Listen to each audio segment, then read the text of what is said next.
नमस्कार दोस्तों, आइए जानते हैं उत्तर प्रदेश की आज की ताजा और बड़ी खबरें। आज की पहली खबर, आज से आपको नहीं आएंगे गलत ओटीपी, होने जा रहा बड़ा बदलाव। 1 दिसंबर यानी आज से telecom regulatory authority of India बड़ा बदलाव करने जा रही है। ओटीपी और कमर्शियल मैसेज को ट्रेस करने के लिए नए नियम लागू किए जाएंगे। TRAI ओटीपी मैसेज की ट्रेसेबिलिटी को लागू करने के लिए टेलीकॉम कंपनियों के पास पहले 31 अक्टूबर तक का समय था। JIO, एयरटेल, VI और BSNL की मांग के बाद कंपनी ने इसकी समय सीमा 31 नवंबर तक बढ़ा दी थी। अब संभावना है कि ट्राई के इस नियम को टेलीकॉम कंपनियां 1 दिसंबर से लागू कर सकती हैं। टेलीकॉम कंपनियों द्वारा भेजे गए सभी मैसेज ट्रेसेबल होंगे, जिससे फिशिंग और स्पैम के मामलों पर रोक लगाई जा सके। यमुना एक्सप्रेसवे पर 15 दिसंबर से घटेगी वाहनों की रफ्तार, स्पीड लिमिट। 15 दिसंबर से 15 फरवरी तक यमुना एक्सप्रेसवे पर स्पीड लिमिट को 100 किलोमीटर प्रति घंटे से घटाकर 75 किलोमीटर प्रति घंटे हो जाएगी। यह स्पीड लिमिट हल्के वाहनों के लिए लागू होगी, जबकि भारी वाहनों की स्पीड लिमिट को 80 किलोमीटर प्रति घंटे से कम करके 60 किलोमीटर प्रति घंटे कर दिया गया है। यानी 2 महीने के लिए इन दोनों एक्सप्रेसवे पर कम स्पीड में ही गाड़ी चलानी होगी। रिपोर्ट्स के अनुसार स्पीड लिमिट क्रॉस करने वाले छोटे वाहनों का 2000 रुपए का चालान काटा जाएगा, जबकि भारी वाहनों ने अगर स्पीड लिमिट क्रॉस तोड़ी तो 4000 रुपए का चालान कटेगा। फ्री आधार अपडेट कर सकते हैं। फ्री आधार अपडेट इसके साथ ही अगर आप अपने आधार कार्ड में फोटो, पता आदि अपडेट कराना चाहते हैं तो 14 दिसंबर तक इसे फ्री में अपडेट करा सकते हैं। इसके बाद आपको किसी भी अपडेट के लिए पैसे देने पड़ेंगे। इसके लिए आप माय आधार पोर्टल पर जाकर अपनी डिटेल अपडेट कर सकते हैं। SBI क्रेडिट कार्ड में आज से नया नियम लागू। देश के सबसे बड़े पब्लिक सेक्टर के bank state bank of India 1 दिसंबर से क्रेडिट कार्ड के नियमों में बदलाव करने वाली है, जिसके तहत 48 credit cards digital gaming platform merchant से जुड़े ट्रांजैक्शन पर रिवॉर्ड पॉइंट्स का लाभ नहीं मिलेगा। ऐसे में जो भी ग्राहक डिजिटल गेमिंग में क्रेडिट कार्ड के जरिए ट्रांजैक्शन करते हैं, उनकी जेब पर भार बढ़ने वाला है। आज LPG सिलेंडर के दाम में बदलाव हो सकता है। हर महीने की शुरुआत में तेल और गैस कंपनियां LPG सिलेंडर की कीमत बदलती है। ऐसा माना जा रहा है कि दिसंबर में भी तेल कंपनियां एक बार फिर से सिलेंडर की कीमतों में बदलाव कर सकती हैं। इस बार भी संभावना जताई जा रही है कि 19 किलो वाले कमर्शियल LPG सिलेंडर के दाम बढ़ सकते हैं। घरेलू इस्तेमाल में आने वाले 14 किलो वाले LPG सिलेंडर के दाम में काफी समय से बदलाव नहीं हुआ है। अक्टूबर महीने की शुरुआत में ही कमर्शियल LPG सिलेंडर के दाम 48 रुपए से बढ़ाए गए थे। संभल हिंसा में मारे गए लोगों के परिजन 5-5 लाख रुपए देने का ऐलान किया। यूपी के संभल में हुई हिंसा में मारे गए लोगों के परिजन समाजवादी पार्टी 5-5 लाख रुपए की आर्थिक मदद करेगी। सांसद रुचि वीरा ने बताया कि मृतकों के परिजन के साथ पार्टी की संवेदनाएं हैं। सपा मुखिया अखिलेश यादव ने परिजन की मदद करने की घोषणा की है। सहायता राशि परिजन को जल्द ही उपलब्ध कराई जाएगी। पर्यटकों के लिए खुलेंगे ऐतिहासिक किले और महल। उत्तर प्रदेश में पर्यटन को बढ़ावा देने के लिए पर्यटन विभाग ने निजी धरोहर भवनों में भी पर्यटन गतिविधियां शुरू करने की तैयारी कर दी है। इसके लिए अगले सप्ताह पर्यटन विभाग निजी धरोहर भवनों के मालिकों के साथ बैठक कर उन्हें जागरूक करेगा। विभाग की कोशिश है कि प्रदेश में ज्यादा से ज्यादा धरोहर भवनों को पर्यटन के लिए इस्तेमाल किया जाए। इनमें होटल, रिजॉर्ट, वेलनेस केंद्र, संग्रहालय, restaurant, boutique restaurant, banquet hall, destination wedding, adventure tourism, home stay और थीमेटिक पार्क खोले जाएंगे।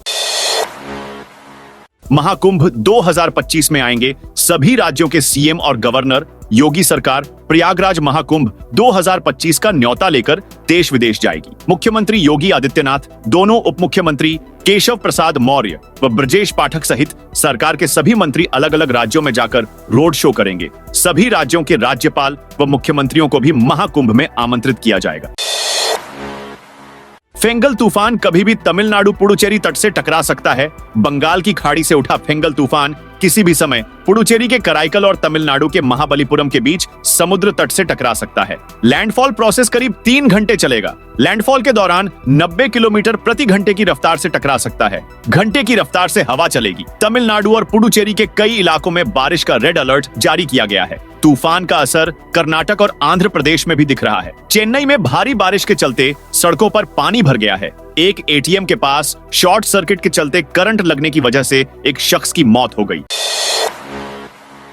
बड़े बकायेदारों को जारी होगा कुर्की वारंट। नगर आयुक्त अक्षत वर्मा ने गृहकर वसूली की समीक्षा की। एक राजस्व निरीक्षक और एक कर निरीक्षक की वसूली खराब मिलने पर प्रतिकूल प्रविष्टि दी। साथ ही आदमपुर जोन के सभी 6 राजस्व निरीक्षकों का वेतन रोका। नगर आयुक्त ने सभी जोनल अधिकारियों को निर्देशित किया कि तत्काल प्रभाव से विभिन्न क्षेत्रों में कैंप लगाकर गृहकर वसूली की जाए। बड़े बकायेदारों के भवनों को कुर्की वारंट जारी किया जाए। इस कार्य में किसी भी प्रकार की लापरवाही न बरती जाए। वाराणसी रेलवे स्टेशन के 2 पहिया वाहन स्टैंड में लगी आग। यूपी के वाराणसी के कैंट रेलवे स्टेशन के 2 पहिया वाहन स्टैंड में अचानक आग लग गई। इसमें 200 से अधिक बाइकें जलकर खाक हो गईं। हादसे की वजह शॉर्ट सर्किट बताई जा रही है। सूचना मिलते ही जीआरपी, आरपीएफ के जवान और फायर ब्रिगेड की आधा दर्जन गाड़ियां मौके पर पहुंच गईं। सबने मिलकर बड़ी मशक्कत से आग पर काबू पाया गया। मिली जानकारी के अनुसार बिजली के तार से निकली चिंगारी मोटरसाइकिल पर गिरी और आग लग गई। देखते ही देखते वाराणसी कैंट रेलवे स्टेशन के 2 पहिया बाइक स्टैंड में आग फैल गई। बाइकें धू धू कर जलने लगी। थोड़ी ही देर में 200 से ज्यादा बाइकें जलकर खाक हो गईं। संभल में बाहरी लोगों की एंट्री पर 10 दिसंबर तक रोक। संभल में 24 नवंबर को हुई हिंसा के बाद यहां शांति व्यवस्था बनाए रखने के लिए जिला प्रशासन ने बाहरी व्यक्तियों के प्रवेश पर 10 दिसंबर तक रोक लगा दी है। जिला मजिस्ट्रेट राजेंद्र पेसिया ने यहां जारी एक बयान में कहा कि कोई भी बाहरी व्यक्ति, कोई सामाजिक संगठन या जनप्रतिनिधि जनपद की सीमा में सक्षम अधिकारी की अनुमति के बिना 10 दिसंबर तक प्रवेश नहीं करेगा। यह कदम इस लिहाज से महत्वपूर्ण है क्योंकि समाजवादी पार्टी का एक प्रतिनिधि मंडल हिंसा के बारे में जानकारी एकत्र करने के लिए शनिवार को संभल का दौरा करने वाला था। इकाना स्टेडियम पर फिर लगेगा 1,50,000 का जुर्माना। लखनऊ नगर निगम ने इकाना स्टेडियम पर 1.5 लाख रुपए का जुर्माना लगाया है। नोटिस जारी कर 3 दिन के अंदर जुर्माना भुगतान का आदेश दिया है। स्टेडियम में नियमों का उल्लंघन कर यूनिपोल लगाने पर कार्रवाई हुई है। नगर निगम ने इकाना स्टेडियम में 1 महीने में लगातार दूसरी बार जुर्माना लगाया है। इसके पहले सिंगर दिलजीत दोसांझ के कॉन्सर्ट के बाद फैली गंदगी पर निगम ने 5 लाख रुपए का नोटिस जारी किया था। राम मंदिर में पुजारियों के लिए नई गाइडलाइन जारी। उत्तर प्रदेश के अयोध्या में स्थित राम मंदिर में पुजारियों के प्रवेश को लेकर नए नियम जारी किए गए हैं। श्री राम जन्मभूमि तीर्थ क्षेत्र ट्रस्ट ने राम मंदिर को लेकर कई अहम फैसले लिए हैं। नए नियम के मुताबिक राम मंदिर में जल्द ही 6 महीने की ट्रेनिंग पूरी करने वाले पुजारियों को अनुष्ठान की जिम्मेदारी दी जाएगी। मीडिया रिपोर्ट के मुताबिक ट्रस्ट के सदस्य अनिल मिश्रा ने बताया कि अगर किसी पुजारी के परिवार में किसी का जन्म या मृत्यु होती है तो इस स्थिति में उसे राम मंदिर में प्रवेश करने की अनुमति नहीं दी जाएगी। ट्रस्ट के महासचिव चंपत राय ने एक न्यूज वेबसाइट को बताया कि राम मंदिर में 20 पुजारियों को उच्च योग्यता वाली टीम ने 6 महीने की ट्रेनिंग दी है। प्रशिक्षित पुजारी राम जन्मभूमि परिसर के भीतर सभी 18 मंदिरों में बारी बारी से अनुष्ठान करेंगे। पुजारियों के लिए बनाए गए नए नियम के मुताबिक पुजारियों को कमर से नीचे तक अचल पहनना होगा और ऊपरी शरीर पर एक चौबंदी पहननी होगी। सिर पर पगड़ी या साफा पहनना चाहिए। सर्दियों के मौसम में केसरिया रंग के ऊनी कपड़े पहने जा सकते हैं। जरूरत पड़ने पर पुजारी पारंपरिक बेसिक फोन का इस्तेमाल कर सकते हैं, लेकिन पूजा के दौरान मोबाइल फोन, खासकर एंड्रॉइड फोन ले जाने पर प्रतिबंध रहेगा। रोड बनाते समय अब दोनों तरफ छोड़नी होगी जमीन। शहर में घट रही हरियाली को रोकने के लिए वन विभाग ने बड़ा फैसला लिया है। विभाग अब पेड़ काटने के बदले पैसे न लेकर सड़क के दोनों किनारे 3-3 मीटर जमीन लेगा। इसके बाद ही किसी भी विभाग को पेड़ काटने की अनुमति मिलेगी। अभी तक विभागों की ओर से एक पेड़ काटने के बदले 10 पौधे का दाम लेकर उनको एनओसी दिया जाता था। वन विभाग ने इसको लेकर शासन को प्रस्ताव भेजा है। वन विभाग के इस प्रस्ताव को डीएम और कमिश्नर की ओर से मंजूरी भी मिल चुकी है। ज्ञानवापी की रेकी म्यांमार का घुसपैठिया गिरफ्तार। वाराणसी की एटीएस टीम ने म्यांमार के घुसपैठिए को कैंट स्टेशन से गिरफ्तार किया है। मोहम्मद अब्दुल्ला गुरुवार को बनारस आया था। शुक्रवार को ज्ञानवापी समेत 4 मस्जिदों की रेकी की। बांग्लादेश से रोहिंग्याओं को फर्जी दस्तावेज से एंट्री दिलाता है। एटीएस को 24 घंटे पहले वाराणसी में उसके मूवमेंट की सूचना मिली थी। इसके बाद से एटीएस लगातार उसकी लोकेशन खंगाल रही थी। अब्दुल्ला के मोबाइल फोन और 3 मेमोरी कार्ड में कई अहम जानकारियां, नेटवर्क और उससे जुड़े लोगों के नाम, नंबर एटीएस के हाथ लगे हैं। अब्दुल सलाम मंडल के नाम का भारतीय आधार कार्ड भी बनवा रखा था। इसके अलावा निर्वाचन कार्ड और पैन कार्ड भी था। तहसील मुख्यालयों तक चलेंगी अब ई बस। अलीगढ़ शहर के साथ ही ग्रामीण यात्रियों को भी ई बस सेवा का पूरा लाभ मिलेगा। रोडवेज अफसरों ने जिला मुख्यालय से अतरौली एवं खैर तक इन बसों के संचालन का प्रस्ताव तैयार किया है। घबाना व इगलास तक संचालन पहले से ही किया जा रहा है। नए प्रस्ताव के तहत हरदुआगंज तक चलने वाली बसों का सेवा विस्तार करते हुए उन्हें अतरैली तक संचालित किया जाएगा। नादापुल खेरेश्वर तक जाने वाली बसें खैर तक चलेंगी। बहराइच सीमा से सटे नेपाल क्षेत्र में हाथियों के झुंड ने युवक को पटक पटक कर मार डाला। बहराइच जिले की सीमा से सटे नेपाल के जंगलों से आबादी क्षेत्र में हाथियों का आतंक बढ़ गया है। हाथियों के आतंक से भारतीय क्षेत्र में दहशत का माहौल है। जंगल से निकलकर हाथियों के झुंड ने सीमा से सटे नेपाल क्षेत्र में एक युवक को पटक पटक कर मार डाला, जिससे भारतीय क्षेत्र में दहशत का माहौल है। किसान अब खेतों में जाने से भी कतरा रहे। पुराने गंगा पुल की नहीं हो सकती मरम्मत। पुराने गंगा पुल की मरम्मत नहीं हो सकती। केंद्रीय टीम भी इसे जर्जर घोषित कर चुकी है। पीडब्ल्यूडी ने शासन को इस पुल का एक हिस्सा गिरने की सूचना भेज दी है। इसका शेष हिस्सा भी गिराया जाना लगभग तय माना जा रहा है। इसे कब ध्वस्त किया जाएगा, इसके लिए शासन की अनुमति मिलने का इंतजार है। फिलहाल गंगा में गिरा हिस्सा जिसका तस पड़ा है, उसे हटाना शुरू भी नहीं किया गया। क्रिसमस पर लखनऊ से राजस्थान घूमने का मौका। आईआरसीटीसी ने क्रिसमस के मौके पर टूरिस्टों के लिए रंगीला राजस्थान टूर पैकेज पेश किया है। यह टूर पैकेज 8 दिन का है। इस टूर पैकेज की शुरुआती कीमत 39,500 रुपए रखी गई है। आईआरसीटीसी ने इस टूर पैकेज को देखो अपना देश के तहत पेश किया है। यह टूर पैकेज 7 रात और 8 दिन का है। इसकी शुरुआत 19 दिसंबर से 26 दिसंबर तक होगी।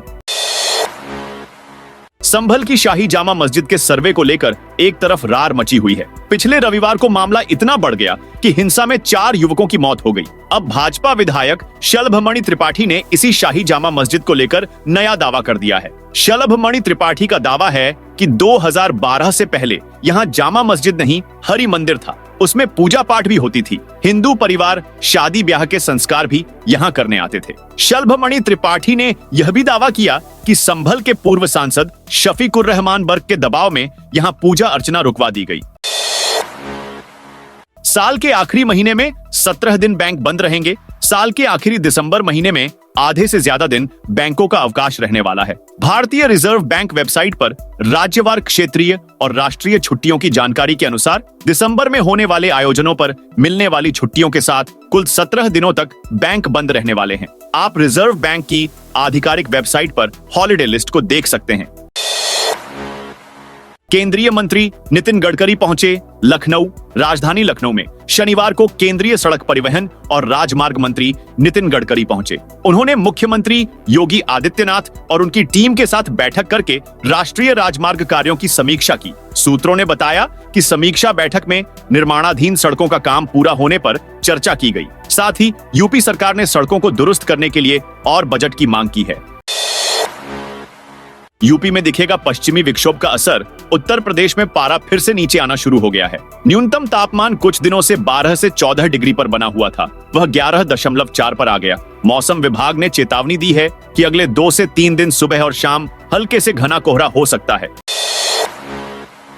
सरकारी स्कूलों में फ्री बंटने वाली किताबें कबाड़ी की दुकानों पर बेची। सिद्धार्थनगर की बांसी पुलिस ने सरकारी स्कूल के बच्चों को निशुल्क बांटने के लिए मिली पुस्तकों को कबाड़ी की दुकान पर बेचने के मामले में शुक्रवार को खंड शिक्षा अधिकारी अखिलेश सिंह को गिरफ्तार कर लिया। मामले में 4 लोग पहले ही गिरफ्तार हो चुके हैं। लगभग 1.5 महीने पहले ब्लैक संसाधन केंद्र बांसी से संबंधित पुस्तकों को अवैध रूप से मंगल बाजार स्थित कबाड़ी की दुकान पर बेचे जाने का मामला प्रकाश में आया था। पुलिस ने कबाड़ी से पूछताछ की तो पता चला कि किताबें बीआरसी बांसी के कार्यालय सहायक और चपरासी की ओर से बेची गई थीं। लखनऊ में आईफोन के डिब्बे में साबुन रखकर फ्रॉड। लखनऊ के डिलीवरी बॉयज ने आईफोन के बॉक्स में साबुन और टाइल्स रखकर 12 लाख रुपए से ज्यादा की ठगी की है। डिलीवरी करने वाली कंपनी को भनक लगी तो 2 डिलीवरी बॉयज के खिलाफ केस दर्ज कराया गया है। पुलिस मामले की जांच कर रही है। जानकारी के मुताबिक लखनऊ में इंस्टाकार्ट कंपनी के 2 कर्मचारियों ने आईफोन गायब करके 12,70,000 की ठगी की है। वो कैंसिल ऑन ऑर्डर या फिर वापस किए जाने वाले प्रोडक्ट की डिलीवरी लेकर उसमें खेल करते थे। आईफोन की जगह टाइल्स और साबुन रखकर कंपनी को वापस कर देते थे। डिजिटल मशीनों से होगी वाहनों की जांच। सोनभद्र जिले में अब डिजिटल और ऑटोमेटिक मशीनों से वाहनों का फिटनेस टेस्ट होगा। इसके तहत वाहनों को 8 तरह के टेस्ट से गुजरना होगा। रॉबर्ट्सगंज के पसही गांव में मुख्य मार्ग पर फिटनेस सेंटर का निर्माण पब्लिक प्राइवेट पार्टनरशिप मॉडल पर तेजी से चल रहा है। शीघ्र ही से चालू भी कर दिया जाएगा। मशीनों के जरिए जांच होने पर काम में पारदर्शिता तो आएगी, साथ ही वाहन की खराबी भी दूर की जा सकेगी। फिटनेस सेंटर में टायरों की जांच, लाइटिंग की व्यवस्था, पहियों की गति, इंजन की आवाज, सीटों की जांच, प्रेशर हॉर्न, हेडलाइट से लेकर इंडिकेटर, बैकलाइट समेत अन्य कई प्रकार की जांचें हो सकेंगी।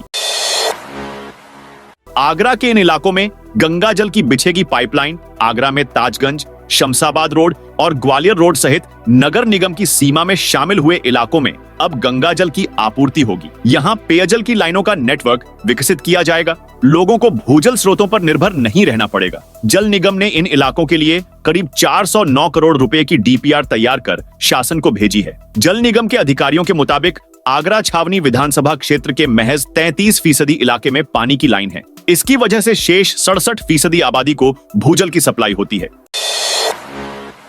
बसपा सुप्रीमो मायावती ने विधानसभा उपचुनाव में करारी हार के बाद शनिवार को लखनऊ में समीक्षा बैठक की। इस दौरान उन्होंने भाजपा पर निशाना साधते हुए कहा कि कांग्रेस की तरह भाजपा भी सांप्रदायिक एजेंडे पर काम करती है, इससे हमें सावधान रहने की जरूरत है। उन्होंने बहुजन समाज के लोगों से कहा कि सत्ता की मास्टर चाबी अपने हाथों में लिए बिना कल्याण होने वाला नहीं है। लखनऊ में गन्ना किसानों का हंगामा। गन्ना किसानों का भुगतान नहीं होने से नाराज किसानों ने लखनऊ में बजाज हिंदुस्तान शुगर लिमिटेड के ऑफिस का घेराव किया। बड़ी संख्या में किसान और महिलाएं ऑफिस के बाहर एकत्र हुए और जमकर हंगामा किया। इस दौरान भारतीय किसान यूनियन प्रदेश अध्यक्ष हरिनाम सिंह ने कहा, लखीमपुर, सीतापुर और अन्य पूर्वी जिलों में अभी तक गन्ना किसानों को एक भी रुपया नहीं दिया गया। इसको लेकर किसान अनिश्चितकालीन धरना दे रहे हैं। 10 दिसंबर को लखनऊ में महापंचायत होगी। सपा नेताओं को संभल जाने से रोका। संभल हिंसा का जायजा लेने के लिए समाजवादी पार्टी के प्रतिनिधिमंडल के वहां जाने के सवाल पर यूपी की राजधानी लखनऊ से लेकर मुरादाबाद तक हाई वोल्टेज ड्रामा हो रहा है। 15 सदस्यीय यह प्रतिनिधिमंडल विधानसभा में नेता प्रतिपक्ष माता प्रसाद पांडेय की अगुवाई में शनिवार को संभल जाने वाला था, लेकिन सुबह सवेरे माता प्रसाद पांडेय के घर पहुंची। पुलिस ने उन्हें रोक दिया है। माता प्रसाद के घर के बाहर पुलिस की घेराबंदी है। पुलिस ने माता प्रसाद पांडेय से फिलहाल घर में ही रहने का अनुरोध किया है। मालदीव की यात्रा हो जाएगी महंगी। मालदीव की यात्रा दिसंबर से महंगी हो जाएगी, यानी आपको इस द्वीप समूह की सैर करने के लिए ज्यादा पैसे खर्च करने पड़ेंगे। दिसंबर में इकोनॉमी क्लास के यात्रियों के लिए शुल्क $30 $2,532 रुपए से बढ़कर $50 $4,220 रुपए होने वाला है। बिजनेस क्लास की बात करें तो इसके लिए $60 $5,064 रुपए की जगह $120 $10,129 रुपए देने पड़ेंगे। प्रथम श्रेणी के यात्रियों को $90 $7,597 रुपए की जगह $240 $20,257 रुपए चुकाने पड़ेंगे। विभागीय भर्तियों में अग्निवीरों को आयु सीमा में मिलेगी छूट। सरकारी भर्तियों में अग्निवीरों को बड़ी छूट मिलने जा रही है। उत्तराखंड में अग्निवीरों के पुनर्वास और अन्य सुविधाओं की संभावनाएं तलाशने के लिए गठित चौधरी कमेटी ने आरक्षण, रोजगार, स्वरोजगार से जुड़ी 5 महत्वपूर्ण सिफारिशें की हैं। बताया जा रहा है कि अनुसार चौधरी कमेटी ने अपनी रिपोर्ट अपर मुख्य सचिव आनंद बर्धन के कार्यालय को सौंप दी। इस कमेटी की सिफारिशों का अध्ययन करने के बाद कैबिनेट में प्रस्ताव लाया जाएगा। बताया जा रहा है कि रिपोर्ट में अग्निवीरों के लिए 5 प्रमुख संस्तुतियां की गई हैं। साल 2022 में अग्निवीर योजना शुरू हुई थी। पहले बैच के हजारों अग्निवीर करीब 2 साल बाद रिटायर हो जाएंगे। उन सेवानिवृत्त अग्निवीरों के भविष्य को संवारने को उत्तराखंड सरकार बेहतर कदम उठाने जा रही है।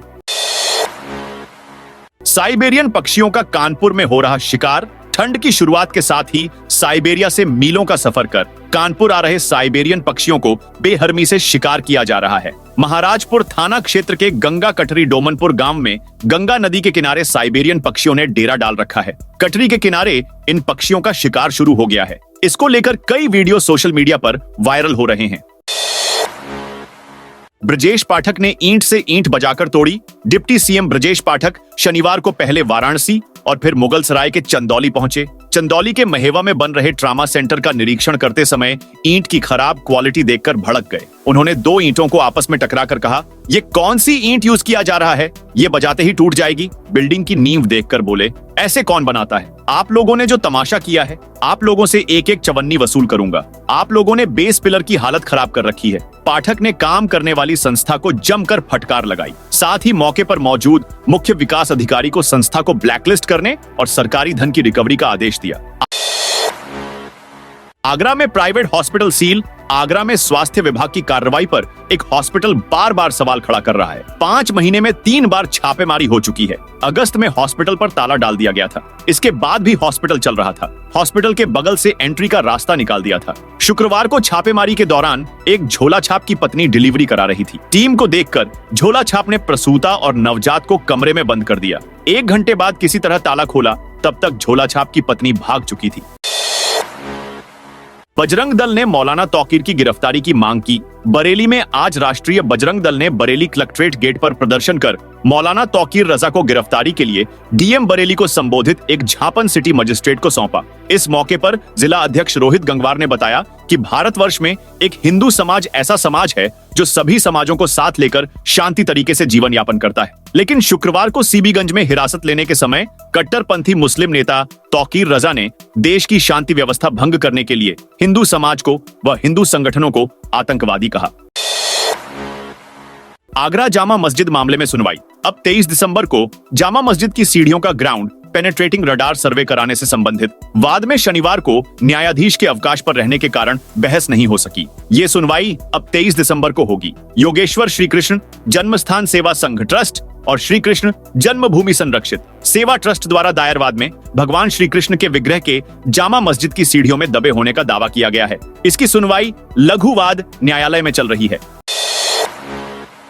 पहले निवेश के लिए जमीन नहीं मिलती थी। सीएम योगी शनिवार को गोरखपुर पहुंचे। औद्योगिक विकास प्राधिकरण के स्थापना दिवस समारोह में जनसभा को संबोधित किया। उन्होंने कहा, पहले लोग उद्योग लगाने के लिए जमीन तलाशते थे, लेकिन नहीं मिलती थी। आज गीडा 800 एकड़ में फैल चुका है, रोज आगे बढ़ रहा है। अब गीडा के पास लैंड बैंक होगा, कोई भी आकर यहाँ पर निवेश कर सकता है। इससे शौचालय, सड़क, स्ट्रीट लाइट, अन्य विकास होगा। इसके साथ क्षेत्र के युवाओं को रोजगार मिल रहा है। इससे देश के साथ लोग आगे बढ़ रहे हैं। इसे कहते हैं मेक इन इंडिया। साथियों, ये थी उत्तर प्रदेश की दिन भर की ताजा और बड़ी खबरें।